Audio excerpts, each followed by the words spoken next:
The fundamental unit of life, जहाँ पर हम डिस्कस करेंगे बेटा सेल्स के बारे में। सेल होती क्या है, सेल की क्या फंक्शंस होते हैं, सेल के क्या स्ट्रक्चर होते हैं, कौन कौन सी टाइप की सेल प्रेजेंट होती है, कौन कौन से ऑर्गेनिज्म होते हैं सेल के नंबर के बेसिस पे, और जितने भी सेल के अंदर सब सेलुलर स्ट्रक्चर है या फिर जितने भी माइक्रोस्कोपिक स्ट्रक्चर्स प्रेजेंट है जो कि डिफरेंट फंक्शंस परफॉर्म करती है सेल के अंदर, तो हम डिस्कस करेंगे कि कौन कौन से ऐसे सेल ऑर्गेनल्स हैं जिनका फंक्शन क्या क्या है। ठीक है, तो हर एक और जितने भी सेल ऑर्गेनल्स हैं उनके एक डिफरेंट फंक्शन है, डिफरेंट फंक्शन को परफॉर्म करती है, और इन सब फंक्शंस से ही एक सेल रेगुलेट होती है। जितने भी सेल्स हैं उनके अंदर जितने भी सब सेलुलर स्ट्रक्चर्स या फिर सेल ऑर्गेनल्स अलग अलग अमाउंट में प्रेजेंट हो सकते हैं। ठीक है, तो सेल पे डिपेंड करता है कि उसके अंदर कौन से सेल ऑर्गेनल्स के अमाउंट ज़्यादा होंगे या कौन से सेल ऑर्गेनल्स के अमाउंट कम हो सकते हैं। ठीक है, डिस्कस करते हैं हम सबसे पहले कुछ इंट्रोडक्शन पार्ट। चैप्टर है बेटा हमारा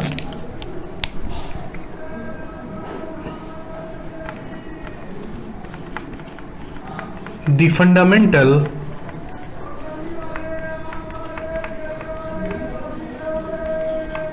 यूनिट ऑफ लाइफ।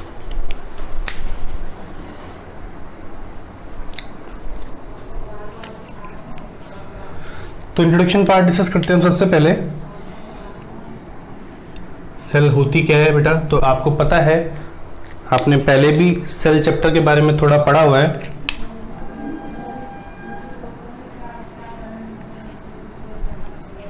सेल, ठीक है, तो डिस्कस करते हैं हम। Cell is the main structural and functional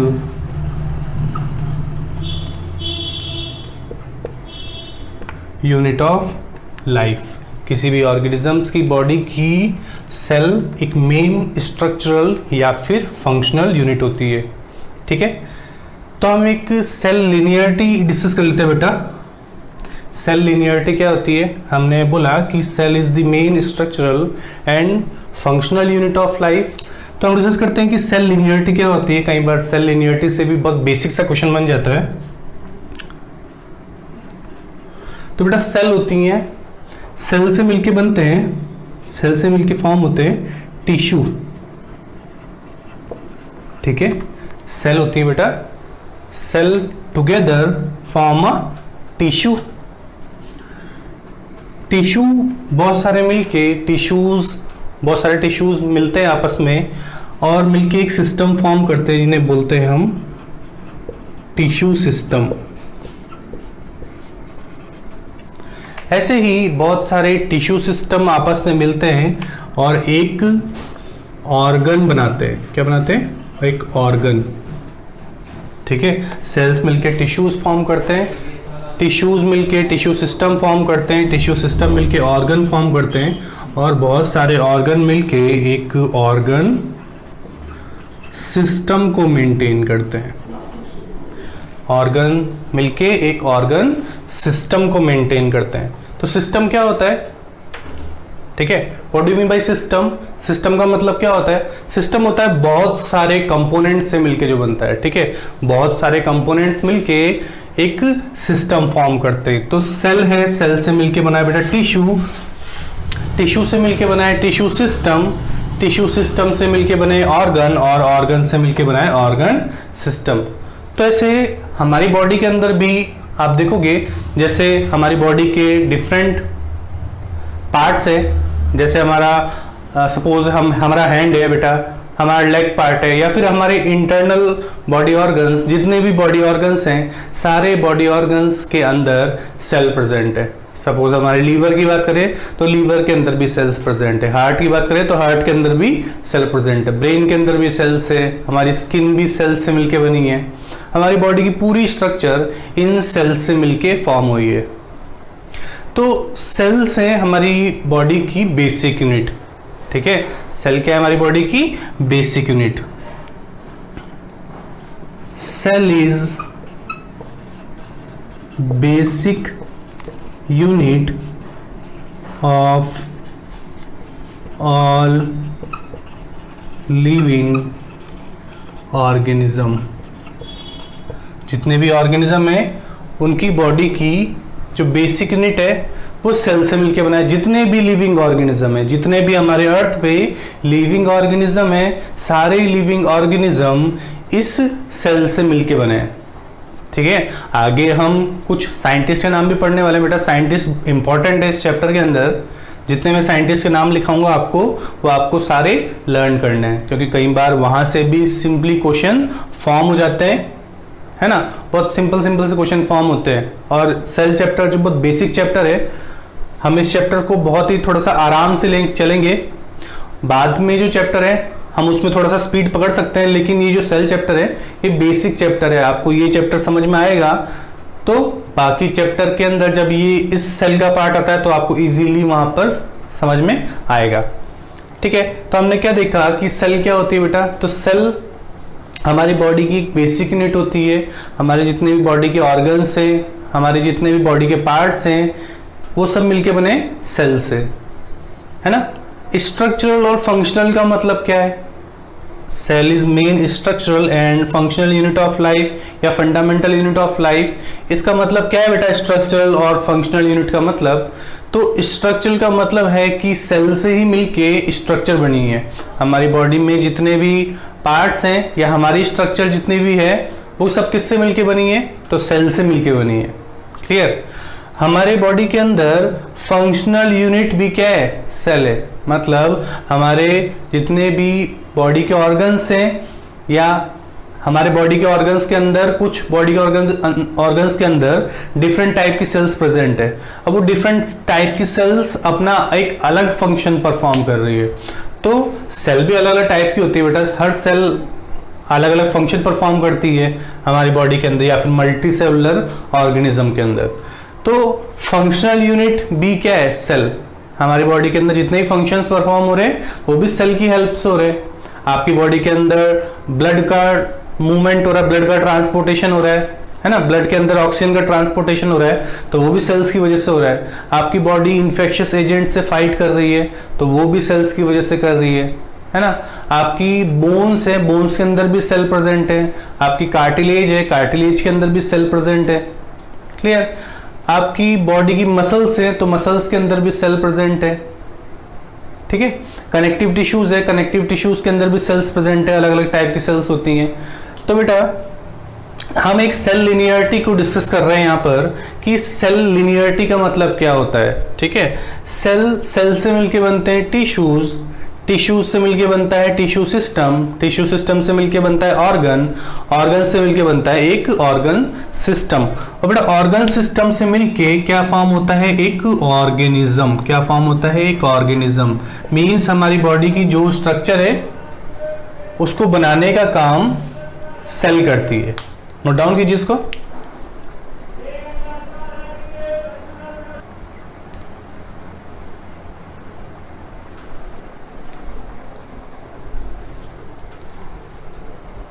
ठीक है बेटा, यहां तक आपको समझ में आया सेल क्या होती है। Cell is the main structural and functional unit of life. Cell linearity को समझा हमने कि सेल लिनियरिटी का मतलब क्या होता है कि जितने भी हमारे बॉडी के पार्ट्स है या फिर जितने भी हमारी स्ट्रक्चर है, जितने भी हमारे ऑर्गन्स हैं, हम सब जितने भी लिविंग ऑर्गेनिज्म है जैसे प्लांट्स, माइक्रो ऑर्गेनिजम्स, एनिमल्स, ठीक है, ह्यूमंस भी एनिमल्स में आते हैं, तो हम सब सेल से मिलके बने हैं। तो सेल मिलके फॉर्म करते हैं टिश्यूज, टिश्यू मिलके फॉर्म करते हैं टिश्यू सिस्टम, टिश्यू सिस्टम मिलके फॉर्म करते हैं ऑर्गन, ऑर्गन मिलके ऑर्गन सिस्टम, और ऑर्गन सिस्टम मिलके एक ऑर्गेनिज्म को फॉर्म करते हैं। तो मतलब जितने भी ऑर्गेनिजम्स हैं वो सारे सेल से मिलके बनाए। जितने भी लिविंग ऑर्गेनिज्म है वो सेल से मिलके बनाए। तो cell is basic unit of all living organism. जितने भी लिविंग ऑर्गेनिज्म है उनकी बॉडी की बेसिक यूनिट सेल है। ठीक है बेटा, यहां तक समझ में आया। ठीक है, रफ करो उसको।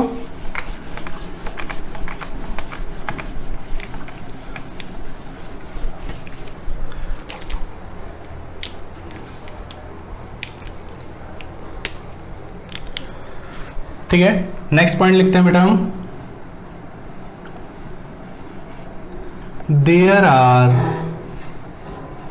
Over 1,700,000 living organisms present on earth.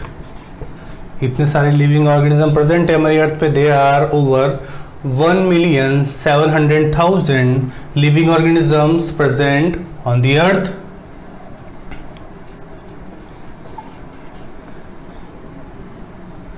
They are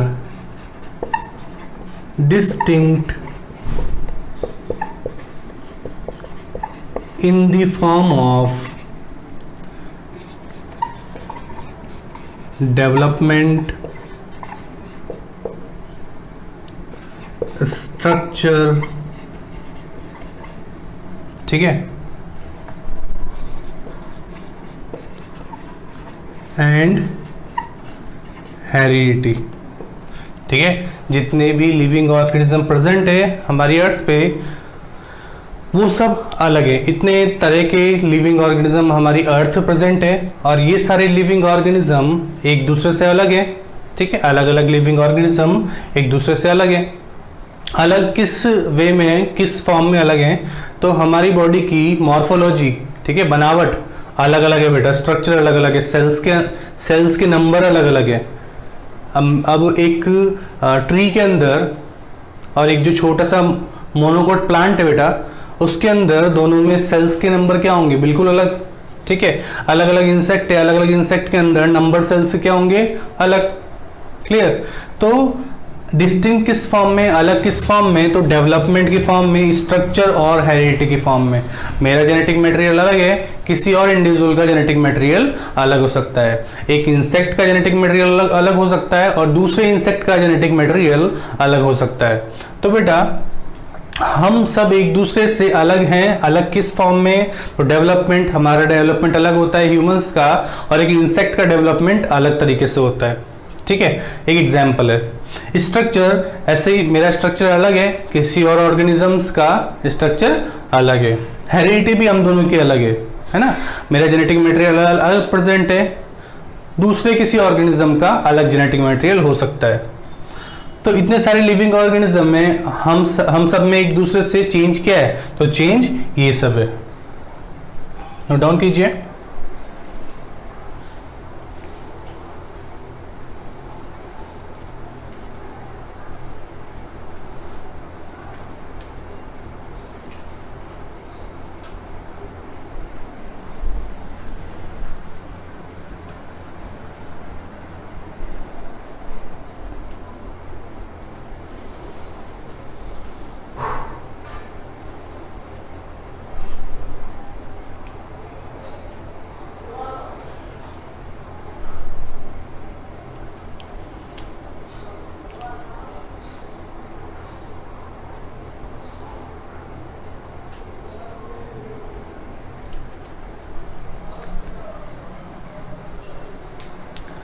ठीक है बेटा, यहां तक हो गया। रफ कर दूं मैं इसको। आगे कुछ और इंट्रोडक्शन के पॉइंट लिख लेते हैं बेटा हम। यहाँ पर पूछ लेता है कई बार कुछ ब्रांचेस के नाम, जैसे wait,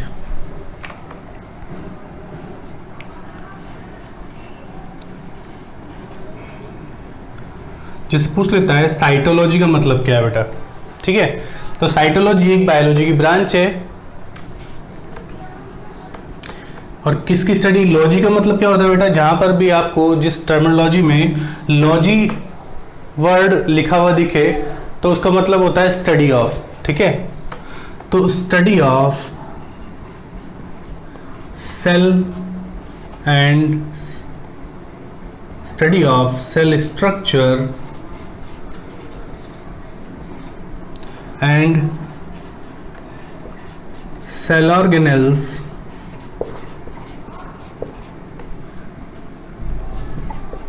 is called cytology, study of structure and cell organelle is called cytology. तो साइटोलॉजी, साइटो का मतलब क्या है बेटा? सेल, लॉजी का मतलब स्टडी। तो सेल की स्टडी, सेल के स्ट्रक्चर की स्टडी, सेल के अंदर जितने भी सब सेलुलर स्ट्रक्चर है जिन्हें बोलते हैं हम सेल ऑर्गेनेल्स, तो सेल ऑर्गेनेल्स की स्टडी। ठीक है बेटा। अब हम जो पढ़ रहे हैं बेटा, होमी बाबा के लिए सिलेबस पढ़ रहे हैं, ये बहुत वास्ट सिलेबस है, तो काफ़ी सारे पॉइंट जो है मैं आपको बताता हूँ, लेकिन हम सपोज लिखते नहीं हैं। अगर आपको उन पॉइंट को अगर आपको नहीं याद रहते हैं तो आपको नोट डाउन कर लेना है उन पॉइंट को। ठीक है, हम सारे पॉइंट्स नहीं लिखते हुए चल सकते हैं, हाँ हम डिस्कस सारे पॉइंट करेंगे, ये एक गारंटी है। ठीक है, तो साइटोलॉजी, साइटोलॉजी का मतलब क्या है बेटा? Study of the structure and cell organelles of the cell. Cell के जितने भी स्ट्रक्चर है बेटा और जितने भी सेल ऑर्गेनेल्स हैं उन सबके स्ट्रक्चर की स्टडी को बोलते हैं हम साइटोलॉजी। इसके बाद में हम डिस्कस करते हैं सेल बायोलॉजी। ठीक है, इसके बाद डिस्कस करते हैं हम सेल बायोलॉजी।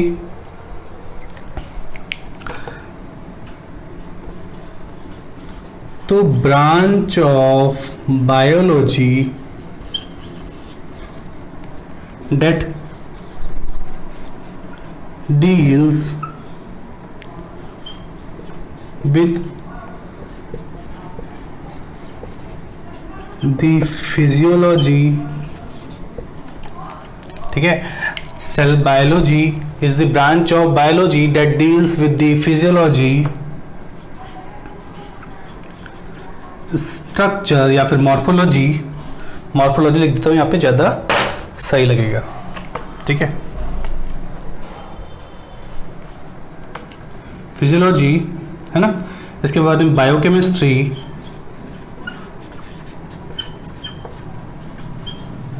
ठीक है बेटा, बायोकेमिस्ट्री,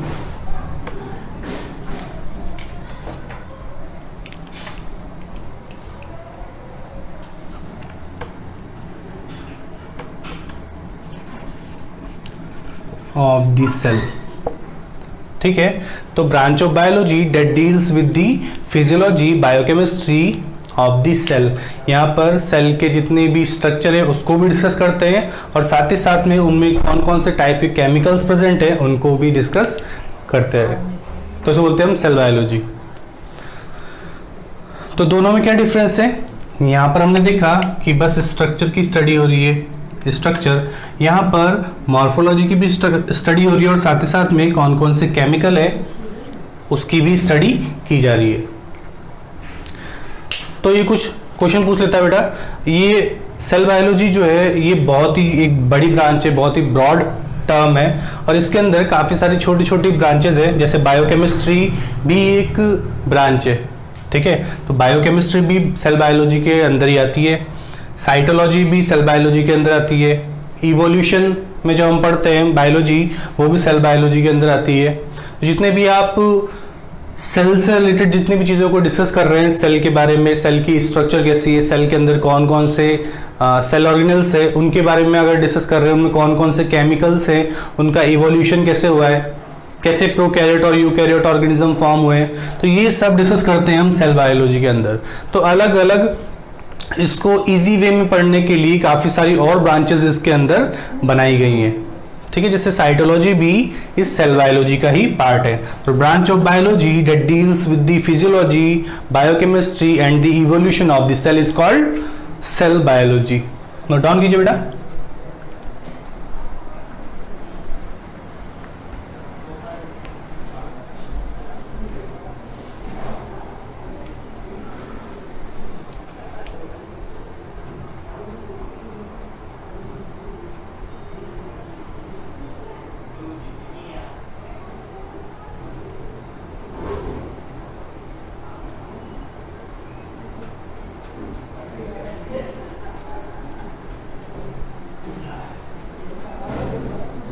ठीक है बेटा, इसको रफ कर दूं मैं।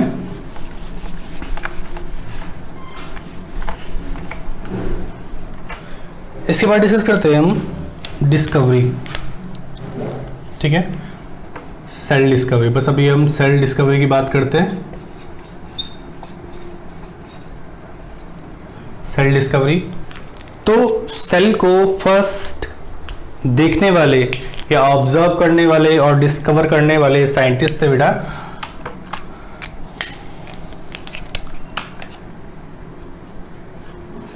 First cell was discovered by, जो सबसे पहले सेल डिस्कवरी की थी, फर्स्ट सेल किसने डिस्कवरी की थी बेटा, तो नाम है उनका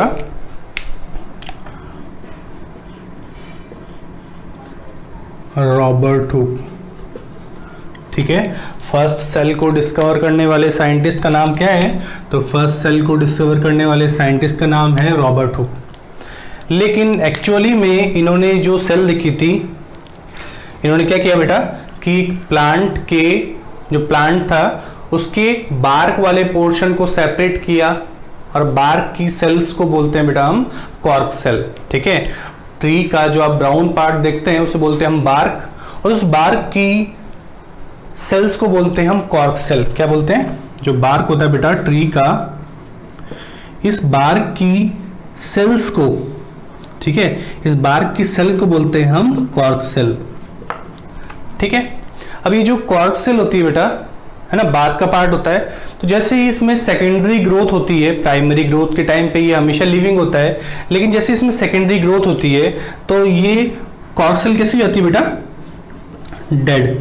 कैसी हो जाती है, डेड, क्योंकि इसमें क्या हो जाती है, सेकेंडरी ग्रोथ। हम पढ़ेंगे आगे टिश्यू चैप्टर के अंदर कि सेकेंडरी ग्रोथ और प्राइमरी ग्रोथ का मतलब क्या होता है। तो जैसे बेटा इसमें सेकेंडरी ग्रोथ होती है, जैसे ये मैच्योर होती है तो ये डेड हो जाती है, इसका जितना प्रोटोप्लाज्म है वो ड्राई हो जाता है। अब चूंकि ये बेटा प्लांट सेल है, प्लांट सेल के आपको पता है सबसे आउटर मोस्ट कवरिंग सेल की होती है सेल वॉल। ठीक है, प्लांट में सबसे आउटर मोस्ट कवरिंग होती है सेल वॉल की।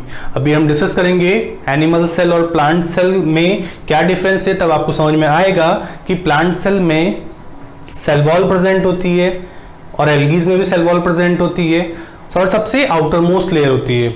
तो ऐसे ही इस कॉर्क के अंदर भी सेल वॉल प्रेजेंट थी।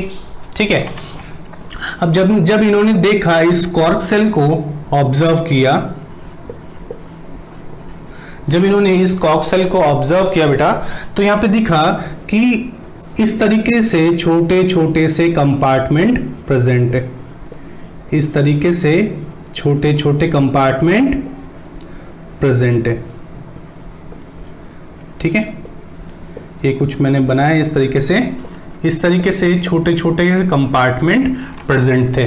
जब इन्होंने देखा, इन्होंने सबसे पहले लेबोरेटरी में जो आप माइक्रोस्कोप देखते हैं, लेबोरेटरी माइक्रोस्कोप को सबसे पहले बनाने वाले, कंस्ट्रक्ट करने वाले जो साइंटिस्ट थे उनका भी नाम रॉबर्ट हुक ही है।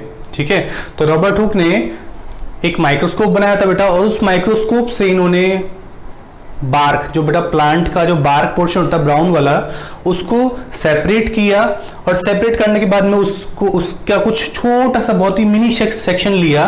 मिनी सेक्शन लेने के बाद में उसको जब उसने माइक्रोस्कोप के थ्रू ऑब्जर्व किया, तो ऑब्जर्व करने पे इस तरीके से छोटे छोटे स्ट्रक्चर दिखाई दी। किस टाइप की स्ट्रक्चर बेटा, इन्होंने बोला कि कुछ हनी कॉम्ब लाइक स्ट्रक्चर है। कैसी स्ट्रक्चर है, हनी कॉम्ब लाइक स्ट्रक्चर। ठीक है, कैसी स्ट्रक्चर बेटा, हनी कॉम्ब लाइक स्ट्रक्चर। और इस हनी कॉम्ब लाइक स्ट्रक्चर को जब इन्होंने आगे देखा कि ये क्या है हनी कॉम्ब लाइक स्ट्रक्चर, इसके अंदर छोटे छोटे से कंपार्टमेंट से दिख रहा है कि यहाँ पर क्या है बेटा, छोटे छोटे से कंपार्टमेंट है, ये छोटे छोटे से कंपार्टमेंट। तो इन छोटे छोटे से कंपार्टमेंट को इन्होंने नाम दिया, इन छोटे छोटे कंपार्टमेंट्स को इन्होंने नाम दिया सेल्यूलाई। क्या नाम दिया बेटा, सेल्यूलाई। सेल्यूलाई एक लैटिन वर्ड था और इसको ही बाद में कहा गया सेल। ठीक है, इसको ही बाद में कहा गया सेल।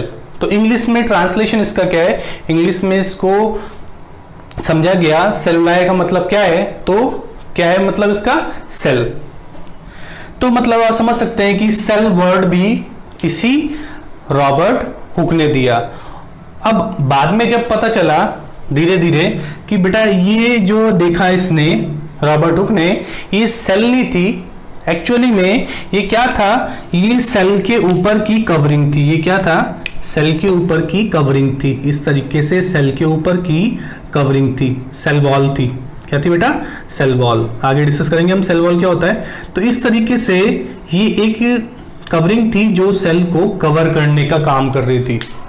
तो उस टाइम तो इन्होंने इसको बोल दिया कि ये सेल है, लेकिन एक्चुअली में इन्होंने सेल को नहीं डिस्कवर किया था, इन्होंने डिस्कवर किया था सेल वॉल को। ठीक है, ये क्या थी, ये थी सेल वॉल। ठीक है, तो एक्चुअली में इन्होंने जो ऑब्जर्व किया था, इन्होंने जो देखा था वो सेल वॉल थी, ना कि सेल थी। इन्होंने सेल को नहीं देखा था, इन्होंने सेल वॉल को देखा था। तो सेल वॉल की भी डिस्कवरी का क्रेडिट किसको जाता है, रॉबर्ट हुक को। सेल वर्ड भी रॉबर्ट हुक ने दिया और सेल वॉल की डिस्कवरी भी रॉबर्ट हुक ने ही की। तो एक बार दोबारा से हम समझते हैं बेटा, हमने क्या क्या अभी डिस्कस किया है कि सेल डिस्कवरी वाला पार्ट कवर कर रहे हैं बेटा हम, कि सेल को डिस्कवर करने वाले जो साइंटिस्ट थे वो थे रॉबर्ट हुक। लेकिन इस रॉबर्ट हुक ने जो सेल को डिस्कवर किया, ये कैसी सेल थी, कैसी सेल थी बेटा, इसको हम और स्पेसिफाई करें तो कैसी सेल थी ये सेल थी डेड सेल। कैसी थी बेटा, ये थी डेड सेल। तो डेड सेल को डिस्कवर करने वाले साइंटिस्ट थे रॉबर्ट हुक। और रॉबर्ट हुक ने क्या किया, कैसे सेल देखी, तो बेटा इन्होंने क्या किया कि एक प्लांट, ठीक है बेटा, एक प्लांट की जो ब्राउन वाला पार्ट होता है बेटा, स्टेम होती ना प्लांट की, उसमें जो ब्राउन वाला पार्ट होता है, उस ब्राउन वाले पार्ट को थोड़ा सा अलग किया।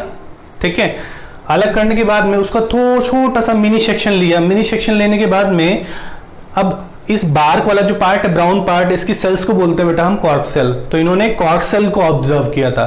कई बार पूछ लेता है कौन सी सेल को ऑब्जर्व किया था, तो कॉर्क सेल को ऑब्जर्व किया था, है ना। हम पढ़ेंगे नेक्स्ट चैप्टर टिश्यू के अंदर, तो आपको समझ में आएगा कॉर्क का मतलब क्या होता है। आपके बहुत सारी चीजें वहां पर भी क्लियर होगी, वो भी बहुत बेसिक चैप्टर है।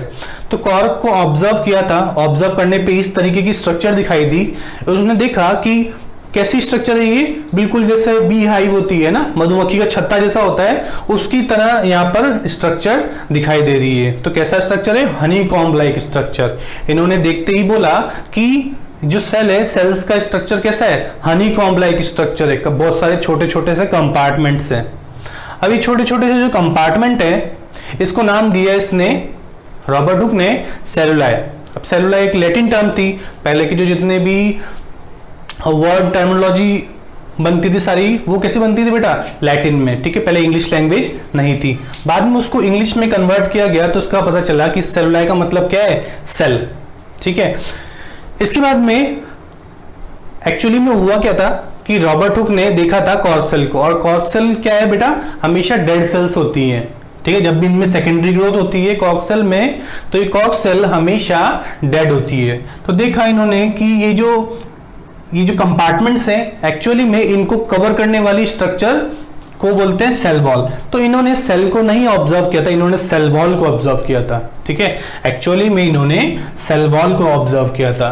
ठीक है, कई बार आपसे क्वेश्चन पूछता है कि फर्स्ट सेल को किसने ऑब्जर्व किया, तो नाम आएगा रॉबर्ट हुक।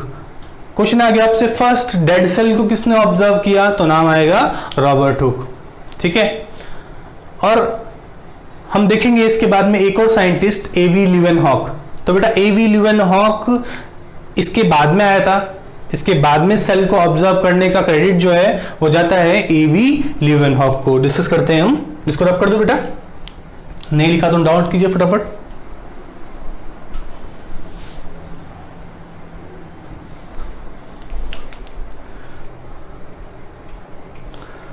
ठीक है, लिख लेते हैं हम आगे एक और साइंटिस्ट का नाम, रफ कर रहा हूं उसको मैं।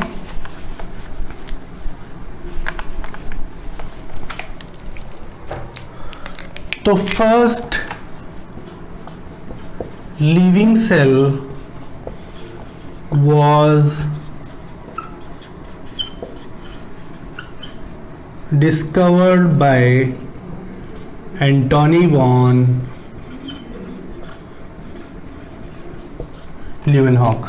ठीक है, एंटोनी वॉन ल्यूवेनहॉक। तो ये एक और दूसरे साइंटिस्ट थे, एवी ल्यूवेनहॉक। एवी ल्यूवेनहॉक आए थे इन रॉबर्ट हुक के बाद में। रॉबर्ट हुक ने माइक्रोस्कोप को कंस्ट्रक्ट किया था, लेकिन उसकी जो मैग्नीफाइंग पावर थी वो थोड़ी कम थी, तो इसीलिए उसके बाद में एक नेक्स्ट साइंटिस्ट आए थे जिनका नाम है एवी ल्यूवेनहॉक, एंटोनी वॉन ल्यूवेनहॉक। और एंटोनी वॉन ल्यूवेनहॉक ने फर्स्ट टाइम कैसी सेल को डिस्कवर किया था? ये सेल थी बेटा लिविंग। कैसी सेल थी ये? लिविंग। आगे डिस्कस करेंगे हम नेक्स्ट क्लास में कौन सी सेल थी, लेकिन बस अभी आपको इतना पता करना है कि डेड सेल को किसने डिस्कवर किया और लिविंग सेल को किसने डिस्कवर किया। तो लिविंग सेल को डिस्कवर करने वाले या फिर ऑब्जर्व करने वाले जो साइंटिस्ट थे उनका नाम है एवी ल्यूवेनहॉक, एंटोनी वॉन ल्यूवेनहॉक। ठीक है, तो क्वेश्चन कैसे से बनते हैं यहाँ पर? फर्स्ट क्वेश्चन बनता है बेटा कि सबसे पहले सेल को डिस्कवर किसने किया, तो हमें नहीं देखना है कि डेड है या लिविंग है, हमें आंसर लगाना है रॉबर्ट हुक। सेकेंड क्वेश्चन बनता है यहां से कि किसने सबसे पहले सेल वॉल को ऑब्जर्व किया, तो भी आंसर किया जाता है रॉबर्ट हुक। ठीक है, क्वेश्चन ये बनता है कि डेड सेल को किसने डिस्कवर किया, तो रॉबर्ट हुक। अगर क्वेश्चन ये बनता है कि लिविंग सेल को किसने ऑब्जर्व किया, तो आंसर आता है एवी ल्यूवेनहॉक। तो आज की क्लास में हम इतना ही पार्ट कवर करेंगे, इसके आगे का पार्ट हम नेक्स्ट लेक्चर में कवर करते हैं। तब तक के लिए अपना ध्यान रखिए, अच्छे से लेक्चर को सुनिए, नोट्स को प्रिपेयर कीजिए, जो भी हम शॉर्ट नोट्स लिख रहे हैं यहाँ पर उनको प्रिपेयर कीजिए। मिलते हैं नेक्स्ट क्लास में, तब तक के लिए take care and good luck.